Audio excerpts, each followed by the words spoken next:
नमस्कार दोस्तों, आप सभी का हमारे YouTube चैनल कर्तव्य पथ पर हार्दिक अभिनंदन और स्वागत है। इसी तरह की मोटिवेशनल कहानी, हिस्टोरिकल कहानी और स्पिरिचुअल कहानी को जानने के लिए हमारे YouTube चैनल को अभी सब्सक्राइब करें और साथ में लगा बेल आइकन भी दबा दें।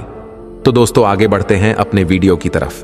दोस्तों आज हम बात करने वाले हैं चंद्रशेखर आजाद के बारे में।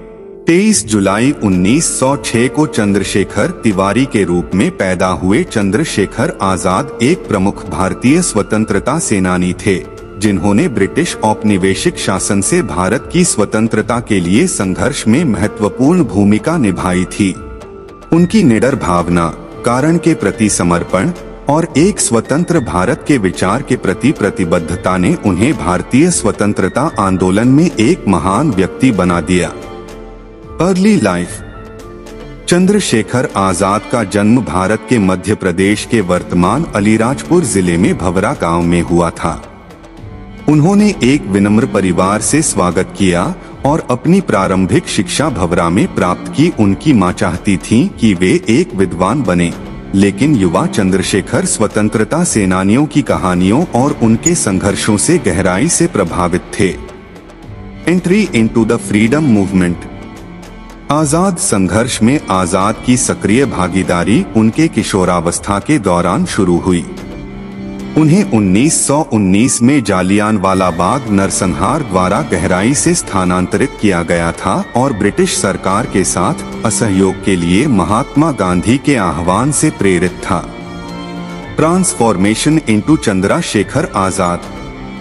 गिरफ्तारी से बचने और अपनी गुमनामी को बनाए रखने के लिए उन्होंने छद्म नाम आजाद को अपनाया, जिसका अर्थ उर्दू में मुक्त है। उन्हें चंद्रशेखर आजाद के रूप में जाना जाता है, जो एक मुक्त भारत के प्रति अपनी प्रतिबद्धता को दर्शाता है। Participation in various movements. Azad ने ब्रिटिश सरकार के खिलाफ विभिन्न सविनय अवज्ञा आंदोलनों, विरोध प्रदर्शनों और आंदोलन में सक्रिय रूप से भाग लिया। वह विशेष रूप से काकोरी ट्रेन रॉबरी 1925 में शामिल थे, जिसमें क्रांतिकारियों के एक समूह ने सरकारी धन ले जाने वाली ट्रेन को लूट लिया था। Formation of the Hindustan socialist Republican association HSRA।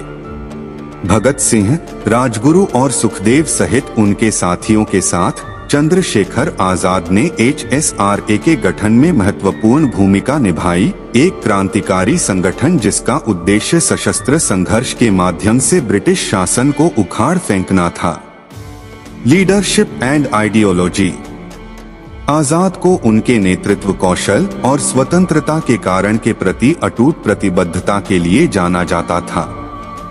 वह सशस्त्र क्रांति की शक्ति में विश्वास करता था और उत्पीड़कों के खिलाफ हिंसा का उपयोग करने से नहीं कतराता था। उन्होंने प्रसिद्ध रूप से कहा, हम दुश्मन की गोलियों का सामना करेंगे, हम स्वतंत्र हैं और हम स्वतंत्र रहेंगे। The encounter at Alfred park. 27 फरवरी 1931 को आजाद को एक मुखबिर ने धोखा दिया और इलाहाबाद के अल्फ्रेड पार्क में ब्रिटिश पुलिस ने घेर लिया। आत्मसमर्पण करने के बजाय उन्होंने कब्जा करने से बचने के लिए खुद को गोली मारने के लिए अपनी आखिरी गोली का उपयोग करते हुए बहादुरी से लड़ाई लड़ी। वह कैद होने के बजाय एक स्वतंत्र व्यक्ति के रूप में मरना पसंद करता था। लेगेसी। चंद्रशेखर आजाद का बलिदान और स्वतंत्रता संघर्ष के प्रति समर्पण भारतीयों की पीढ़ियों को प्रेरित करता है। वह स्वतंत्रता के लिए भारत की लड़ाई में एक प्रतिष्ठित व्यक्ति बने हुए हैं और उनका नाम अटूट देशभक्ति और निडरता का पर्याय है। चंद्रशेखर आजाद का जीवन और बलिदान भारत की स्वतंत्रता के लिए लड़ने वालों की अदम्य भावना की याद दिलाता है। उनकी विरासत जीवित है और उन्हें भारतीय स्वतंत्रता आंदोलन के एक सच्चे नायक के रूप में मनाया जाता है।